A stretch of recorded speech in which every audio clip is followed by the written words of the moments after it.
Drummers are always dedicated. That's the way it works. So I know I've mentioned before, Evan, just talking about the wonderful kind of movement over in Kilcoole of pulling bands together and all that. And for you guys, was this sort of I don't know, an easy band to pull together? Was it a long kind of? It was really hard. Like me and Adam started the band like 2 years ago.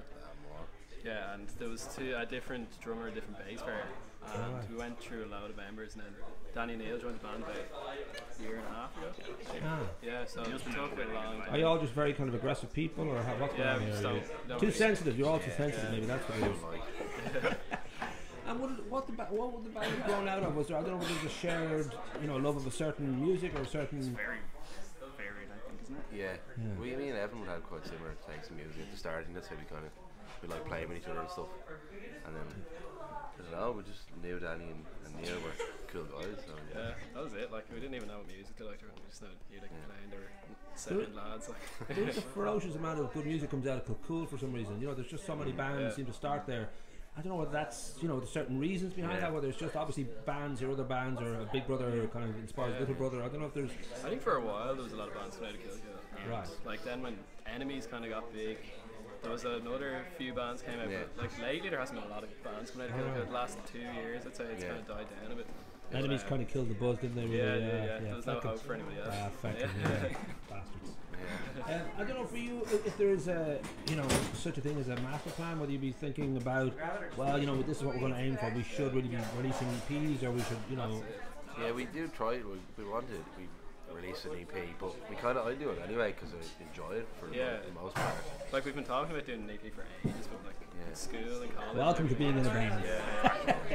Tuesday's always a good day, I find. If you say you do it Tuesday, it sort of gives you the weekend to relax, and on Monday you can kind of think about it and come up with an excuse for Tuesday. and I'm just thinking to this generation when it comes to music, and there's a love for vinyl and all that, but there is obviously the internet kind of gives you a whole different way of putting out. I don't know whether you'd have that feeling of when you want to go with material things like vinyl and CD, or whether you. It's like a question. We'd have to it's hard for us to come up with the money to record an EP and then to press it. It's a lot easier. Like we'd love to, but it's just a lot easier to put on it. There's so much stuff out there as well now, and it's hard to kind of stand out as well. But, don't really worry about that too much. Yeah, we just kind of. Exactly. And the scouts then, like the gigs are going to be fairly regular as well. Well, that's the plan, isn't it? That you're going to sort of. And that is a great way of kind of just getting out there, and it sort of airs the songs, it gives them some kind of life and some reaction, and would you be tempted to go further afield? I don't know if Dublin is something that you've looked at. We played Dublin twice. Great. The lads are doing the leaving cert, so until that's over, it's kind of that's the main focus. And the fame and fortune side, would that sit well with you if you become very happy with it? Like obviously, the money's great for the fortune. I wouldn't stuff, say no. But the ego, I don't know whether you need ego to get out of bed even sometimes. So I don't know whether there is a kind of a part of you does hope for that sort of, that glory that comes with a genuinely great band. You don't have to be loved by everybody, just that hardcore adore you. I don't know whether that's the kind of the main motivation, that there's a small but loving crowd rather than a large but indifferent crowd. Yeah, that's what we like, just to have people who's come to the group.